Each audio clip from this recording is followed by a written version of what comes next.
이게 너무 많이 올랐으니까 좀 쉬어가는 구간이지 않나. 잠깐. 예, 작년에 너무 많이 올랐잖아요. 아, 이게 만약에 이 기세로 계속 올라갔으면 이미 전세는 10억이 됐어. 그래서 지금 살짝 쉬어가는 걸로 다들 설레발치지. 아, 이제 드디어 세임대출법이 통하는구나. 효과가 이게 효과가 오는구나라고 하지만 잠시 쉬어가는 거야. 그리고 가격이 너무 많이 올라가면 수요자들이 이제 포기를 해. 이 가격은 난 더 이상 못 받쳐주겠다. 그래서 지금 빌라 전세 가격이 이제 올라가는 거예요. 그 사람들이 이제 밀려서 이제 경기도 외곽이나 아니면 이제 빌라로 이제 스며드는 거예요. 그래서 지금 빌라 전세 가격이 올라가고 있거든요. 느껴져, 이게. 저는 전세를 이미 많이 놓고 있잖아요. 아, 그렇죠. 이게 돌아가는 게 느껴진다니까, 돌아가는 게. 확 와닿아. 여러분들 진짜 전세 한번 나보고 하루에 10통 이상씩 전화 한번 받아보세요. 과장하는 게 아니에요. 10통 이상 넘게 왔어, 넘게. 제가 한 2년 전만 해도 2018년도에 입주민이 많았을 때만 해도 전세 놓는 게 쉽지가 않았어요. 빌랑들 되게 많았을 때만 해도 저도 수수료 엄청 많이 주면서 맞췄어요. 겨우겨우 맞췄는데 지금은 기본 수수료면 저도 막 서로 하겠다고 막 이러다 굶어 죽겠다고 문자가 와요. 제발 물건 좀 오냐고 매일같이 전화가 와. 정말로 그래요. 사장님 물건 없어요? 내놓을 거 없어요? 다른 데 주지 말고 저한테 좀 주세요. 저 이러다 굶어 죽겠어요. 저한테 계속 얘기를 해. 그러면서 딱 맞춰주면 사장님 보세요. 제가 맞춰주잖아요. 그러면서 저한테 막 어필을 해. 아, 이런 시장이다. 완전히 임대인 우위 시장이에요. 확실히. 이게 참 재밌죠. 이게 2018년도에는 역전세가 키워드였는데 지금은 오히려 전세난이 키워드가 돼버렸어요. 정말 시장이 급격하게 변합니다. 정책에 따라서, 공급 물량에 따라서 급격하게 확확 변합니다. 저는 뭐 기분이 좋죠. 임차인들한테는 죄송하다고 생각은 하지만 그래도 2018년도에 너무나 고생을 했으니까 그때는 이제 임차인들이 너무나 좋았지. 전세가 너무 쌌으니까 골라서 들어갈 수 있었거든요. 그땐 좋았지. 근데 제가 2년 뒤에 두고 보자. 2년 뒤에는 얼마나 입주 물량이 없을 텐데. 지금 집 사라고 그때 얘기를 했어. 내 블로그에. 근데 지금은 정말로 임대인들이 그때는 힘들었지만 지금 임차인들이 힘든 상황이 된 거죠. 인생은 파도다. 파도야. 어떻게 될지 몰라. 좋을 때도 있고 안 좋을 때도 있고. 안 좋을 때도 있고. 그래서 지금 좋다고 해서 뭐 이렇게 자만할 필요도 없고 안 좋다고 해서 뭐 그거를 뭐 낙담할 필요도 없습니다. 언제 또 좋아질지도 모르고 언제 안 좋아질지도 모르고. 저도 뭐 엄청나게 실패했지만 거기서 제가 낙담하고 포기했으면은 지금의 어떻게 보면 순자산을 못 누리는 거죠. 포기하지 않고 계속했기 때문에 지금의 순자산을 누릴 수 있었던 것도 파도가 있기 때문에 가능했던 거죠. 집값이 싸지면 사야지. 네. 이렇게 얘기하시는 분도 있거든요. 근데 이 말은 정답인데 싸지면 용기를 내기가 더 힘든다는 게 더 문제죠. 아니 싸지면은 하루 이틀 떨어진 게 아니라니까요. 3, 4년, 4, 5년 막 이렇게 거쳐서 떨어지는데 여기서 어떻게 용기를 내? 그때는 하우스푸어가 도배가 되고 다주택자들 막 다 죽어난다라고 얘기하고 있고 다 조롱하고 있고 폭탄 돌리기 얘기하고 있고 토끼몰이에 당하지 마라 이런 얘기들 하고 있고 갑자기 선대인이 나와가지고 막 베스트셀러가 되고 그런 상황에서 어떻게 용기를 내? 안 사는 게 그때는 오히려 더 현명한 자세가 될 텐데 하락장이 오면 여러분들 다 죽습니다. 지금 상황에서는 오히려 하락장 오기가 쉽지가 않지. 전세 가격이 떨어지기가 쉽지가 않게 돼 있어요. 지금 시스템 안에서는. 지금 실거주 요건을 강화하는 정책으로 인해서 내가 전세를 주면 다 페널티를 먹기 때문에 전세를 줄 수가 없어요. 그럼 전세 가격이 하락하겠습니까? 정말 상식적으로 한번 생각을 해보세요. 전세 가격이 이제 하락하기가 쉽지가 않다. 작년에 김포 하락했습니까? 입주 물량이 그렇게 많았는데 하락 안 했어요. 어느 정도 붙임은 있겠지만 예전처럼 와장창 무너지는 거는 이제는 트렌드가 좀 바뀌었다. 확실히. 붙임은 있겠지만 주식 뭐 1,400일 때 샀나? 아무도 못 샀잖아. 근데 어떻게 삽니까? 지금 그러면 하락하면 산다고 하는데 지금 지방 지금 다 하락했는데 사겠습니까? 그럼 그거라도 사야지 왜 안 사? 아니 평택이 그렇게 떨어졌는데 왜 안 사? 아, 지금 혼내시는 거예요? 안 샀다고? 네, 아니 지금 아니 왜 안 사냐고. 아니 그러면 지금 목포가 지금 제일 하락하고 있거든요. 거기는 왜 안 사? 그러면 또 이유를 대지. 아 거기는 지방 인구가 줄어드니까. 또 올라가면은 또 그때 후에 또 서산 당진 또 왜 안 사? 아 거기 또 인구가 자꾸 구석탱이니까. 그럼 제천은 또 안 사. 제천 또 많이 올랐어. 아 거기는 투기꾼이 올려놨어. 항상 이유는 많아. 이유는 그때 항상 붙어. 그다음 너무 많이 오르면 그때 또 투기꾼 탓을 해. 어쩌자는 거야. 뭐 무슨 장단에 맞춰야 돼. 하락하면 사야지라는 거는 현재를 인정하지 않고 미래의 희망 회로를 돌려서 내가 용기를 낼 수 있다라는 가정이 붙은 투자인 거죠. 떨어지면 더 떨어질까봐 못 사고. 더 못 사요. 네. 아 지금 떨어진 지역 얼마나 많은데 왜 못 사냐고. 물 빠질 때면 세상이 어떻게 굴러갈지 정말 궁금합니다. 생각보다 이게 떨어지긴 하지만 그렇게 많이는 안 떨어져요. IMF 때도 뭐 반토막이 났다고 하지만 통계적으로는 30% 빠졌고 그 다음에 서울 아파트가 2009년부터 2014년까지 빠졌지만 그때 한 10% 정도밖에 안 빠졌어요. 많이 빠졌다고 다 죽는다고 하지만 고점 대비 그 정도면은 많이 빠져봤자 망하는 정말 나라가 망해. 다 죽었어. 이제 끝났어. 나라가 이제 거의 거덜났어. 그럼에도 불구하고 그 정도 빠지는 거야. 그래서 여러분들이 뭐 하락을 바라고 정말 주춤하고 싶은데 생각보다 그 기회가 와도 그렇게 많이 안 빠진다. 고점 대비. 안 빠져요. 올라간 것만큼 또 이걸 되돌려 놓기는 쉽지는 않을 거예요. 그리고 앞으로 만약에 더 올라가고 빠지면 어떡할 건데? 3억 오르고 1억 빠지거나 여기서 그렇죠. 5억 오르고 2, 3억 빠지거나 그럼 어떡할 건데? 그렇죠. 네, 그럼 그거 누구 예측할 수가 없어요. 그리고 역사적으로 봤을 때는 하락보다 상승의 기간이 훨씬 더 길었습니다. 그럼 어떤 게 베팅하는 게 상식적으로 그리고 확률적으로 어느 게 더 이길 확률이 높겠어요? 상승 쪽에 베팅하는 게 이길 확률이 높은 거야. 7대 3이거든요. 상승 기간이 7이었고 하락 기간이 3이었어요. 역사적으로 봤을 때. 그러면은 당연히 상승에 베팅하는 게 누가 봐도 유리하잖아.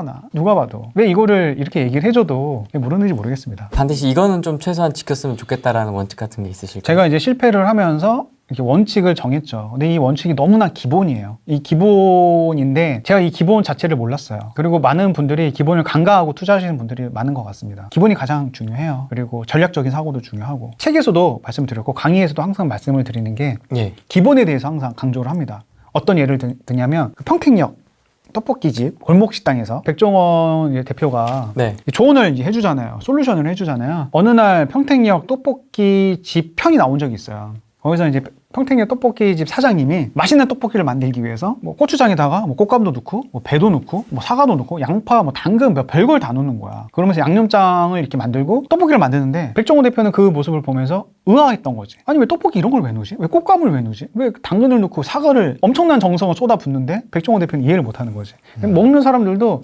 맛있다는 평가를 안 하고 백종원도 딱 맛을 봤는데 평생 먹었던 떡볶이 중에서 가장 맛없는 떡볶이라고 호평을 해요. 그러면서 백종원이 그냥 제작진한테 시중에 나오는 고추장 아무거나 사와. 그래서 고추장을 사왔습니다. 고추장이랑 간장이랑 설탕만 넣고 그 다음에 그렇게 해서 떡볶이를 팔았어요. 근데 사람들 맛본 사람들이 너무나 맛있대. 아니, 너무나 맛있대. 그냥 너무나 단순하게 한 거야. 시중에 나온 고추장이랑 간장이랑 설탕만 넣는데 바뀐 건 없어요. 꽃감도 넣지 않고 뭐 양배추 뭐 그런 거 넣은 거 없어. 양파도 넣은 것도 없고. 근데 그 정도만 딱 했는데 맛있대. 드리고 싶은 말씀 뭐냐면 이게 기본기가 없으면 떡볶이의 기본은 뭡니까? 그냥 기본 재료만 넣는 거야. 그게 가장 맛있는 거고 사람들이 가장 좋아해. 그런데 그런 기본적인 사고 없이 내가 잘못된 방향으로 이것저것 좋다라고 하는 거 다 넣고 그 믿음으로 뭔가를 방향성을 정하면 정말 떡볶이집 사장님처럼 망할 수가 있다. 내가 믿은 것들이. 정해진 정답들이 있어요. 투자도. 정답들이 있어. 그 정답 기본기를 장착을 하고 투자에 임해야지. 그렇게 하지 않으면 떡볶이 지상처럼 잘못된 길로 빠질 수 있다. 라고 해서 정말 기본기를 그렇게 강조를 하고 있습니다. 제가 투자를 실패했던 거는 처음에 6채를 실패했던 거는 비쌀 때 샀어요. 5년 동안 상승장에서 꼭지를 잡았어. 흐름을 보지 못했다. 계속 올랐는데 그것들을 보지 않고 그냥 당장 그 8천만 원이라는 가격만 보고 산 거야. 8천만 원이면 이거 싼 거 아니야? 근데 그 전에 5천만 원이었거든. 근데 단기간에 8천만 원 올랐으면 그래도 거의 한 6, 70% 올라간 거니까 그렇죠. 그거는 주의해야 될 필요가 있는데 주의하지 않은 거지. 그 다음에 2018년도에 입주 물량이 너무나 많았어요. 근데 제가 2017년부터 입주를 많았는데 2015년도에 투자를 한 거야. 근데 역대급 물량이 2년 뒤에 있었던 거지. 작은 도시에 거의 10,000세대 가까이 들어오면 그냥 무너질 수밖에 없어요. 서울이 올해 25,000세대가 들어오는데 인구 30만도 안 되는 도시가 10,000세대 들어오면 어떻게 되겠습니까? 그냥 무너지는 거야. 작살 나는 거야. 근데 그것들을 안 받고 공급량, 제일 중요한 공급 물량도 안 받고. 그래서 이 두 가지가 가장 중요한 거죠. 그 다음에 뭐 인구가 많은 지역, 그 다음에 좋은 아파트를 투자했는데 좋은 아파트도 아니었고 정부 정책에 대응도 안 했습니다. 정부 정책을 대응을 해야 되는데 그때 막 세금 규제를 막 했을 때였고 대출 규제도 막 했을 때였습니다. 근데 제가 거기 지방 아파트를 투자했던 건 뭐냐면 거기가 월세가 잘 나오니까 대출 70% 받고 보증금 받으면 거의 무피 세팅으로 뭐 이자 내고도 월 15만 원 정도 남아요. 그래서 그거 10채를 투자하면 내가 150만 원 수익이 생기겠다. 그냥 단순하게 그것만 보고 접근을 한 거야. 그것만 보고 다른 거 보질 않았어. 쌀 때 사야 되고 제일 중요한 원칙 공급량 수급도 봐야 되는데 그런 거 보지도 않고 그냥 단지 월 현금으로만 보고 들어간 거죠. 그렇게 생각을 했는데 대출 규제가 딱 들어오면 어떻게 되겠습니까? 후속 투자자가 받아주질 않죠. 받아주질 않죠. 끊기는 거지. 다시 말씀드리겠습니다. 쌀 때 안 샀고 두 번째 공급량 보지 않았고 세 번째 인구가 많은 지역도 아니었어요. 인구가 많아야지 또 이렇게 수요가 많은 지역이니까 인구도 작은 지역이었고 그 다음에 가장 싼 아파트를 투자했어요. 그 지역에서 가장 싼 아파트는 말 그대로 사람들에게 외면받는 아파트, 좋지 않은 아파트. 근데 막판에 오른 싼 아파트인데 막판에 올랐기 때문에 끝물이 아파트 잡은 거야. 근데 마지막에 정부 정책 대응도 못했죠. 5개가 다 무너져 버리니까 분석을 해보니까 내가 이 5개를 다 놓쳤구나, 간과를 했구나 하면서 저만의 이제 원칙을 만든 거죠. 그래서 투자 원칙은 항상 이렇게 정하고 있습니다. 저는. 아니에요. 많이 오른 게 더 많이 떨어집니다. 네, 많이 오른 게 그만큼 또 반납을 해요. 만약에 상승장이 짧으면 많이 안 올랐기 때문에 반납을 안 할 테지만 상승장이 길면 중심부가 가장 많이 올라 있을 거예요. 지난 하락장을 복기를 해보면 그때 많이 오른 게 많이 빠졌습니다. 그래서 하락장에서는 그래서 갈아타기가 더 좋다라고 얘기를 하는 거예요. 왜냐면 더 좋은 게 많이 빠지니까. 지금 갭 투자해도 되나요? 저는 서울은 불가능하죠. 수익률 자체가 답이 안 나오니까. 서울도 그렇고 수도권 같은 경우는 아직 덜 오른 데는 아직도 유효하다고 보고 있습니다. 리스크가 있지만 상승장이 그래도 7년 동안 유지된 거는 리스크가 있어요. 근데 올해는 뭐 하락할 요인들이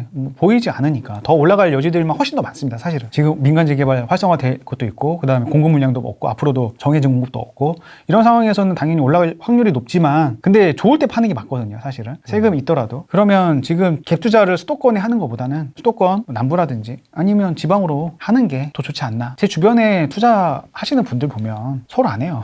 투자 수익률이. 열심히 하시는 분들. 네, 열심히 하시면 서울 안 해. 거들떠도 안 봐. 지금 초보분들이 서울이나 관심 있지. 뭐 서울 좋아. 돈 많아서 내가 제일 좋은 거 에세파킹 한다. 그냥 내 자산을 지키겠다. 내 돈을 정말 쓸 데가 없어서 이거를 그냥 저축한다 생각으로 좋은 거 사겠다. 라고 하시면 모르겠어. 그런 게 아니라 단기적으로 돈 벌겠다 하시는 분들은 서울은 수익률에서 답이 안 나옵니다. 보유세도 그렇고 양도세도 그렇고 서울을 뭐 굳이 해야 되나? 라는 거예요. 매도는 사람들이 사고 싶을 때 이제 파는 게 맞죠. 화랑일 때.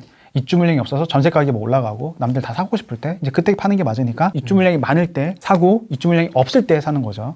향후 2년 동안 입주 물량이 없을 지역을 골라서 사는 건데 입주 물량이 많은 지역을 단기적으로 많을 때 들어가는 거. 왜냐면 싸니까 그때는. 그래서 팔 때는 무조건 입주 물량이 없을 때 파는 거고. 2년을 봐야 돼요? 아니면 이제 4년까지 봐야 돼요? 이게 알 수가 없어요. 딱 알 수 있는 거는 2년까지밖에 알 수가 없어요. 왜냐면 착공하고 2년 뒤, 3년 뒤에 입주 물량이 잡혀버리니까. 그래서 착공하고 3년 뒤까지만 알 수가 있고 4년 뒤는 알 수가 없어요. 4년 뒤, 5년 뒤는 인허가 물량으로 대략적으로 예상을 할 수가 있는데 인허가는 전체적으로 이게 밀려질 수도 있는 거고 인허가는 뭐 4, 5년 뒤라고 입주 물량을 대략적으로 통계를 잡고 있지만 근데 4, 5년이 될 수도 있고 7, 8년이 될 수도 있고 아니 무상이 될 수도 있고 이건 모르니까 정확한 거는 착공하고 3년 뒤 입주 물량 그거 보고 이제 들어가는 거죠. 예측 가능한 게 보니까 공급이 있습니다. 여러 이제 부동산이 상승하고 하락한 거에 있어서는 여러 요인들이 있어요. 뭐 공급 물량 가장 중요하고 아니면 뭐 금리, 정책, 심리 크게 보면 뭐 이렇죠. 근데 뭐 금리랑 정책이랑 심리는 우리가 예측할 수 있는 분야가 아니에요. 정책은 어떻게 올지도 모르고 금리가 뭐 지금 계속 올라가고 있지만 우리 예상 아무도 못했어.